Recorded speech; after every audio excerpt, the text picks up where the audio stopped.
In my session, I'll be talking about the relationship between the fear of the Lord and godliness itself. So, how can people become godly?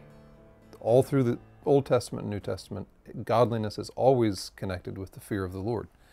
So in the Proverbs chapter 16, it says, by the fear of the Lord, one keeps himself from evil. He's clearly talking about godliness, comes from the fear of the Lord. Philippians says, work out your salvation with fear and trembling. 1 Corinthians 7, verse 1 says, therefore, beloved, having these promises, let us cleanse ourselves from all defilement of flesh and spirit, perfecting holiness in the fear of God.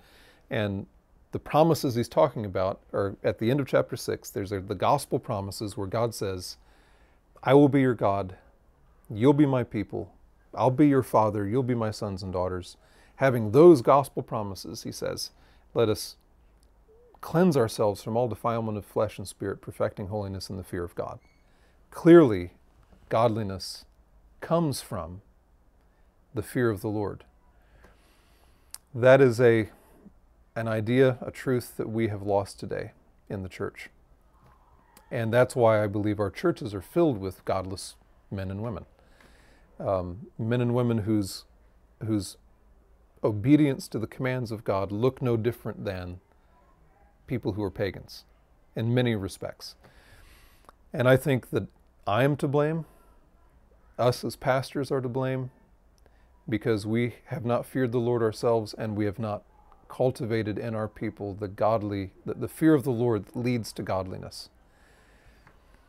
And so in this conference, that's what we'll be talking about. I'll be talking about the relationship between the fear of the Lord that leads to godliness. Part of the problem also, I think, is the lack of the fear of the Lord in our evangelism.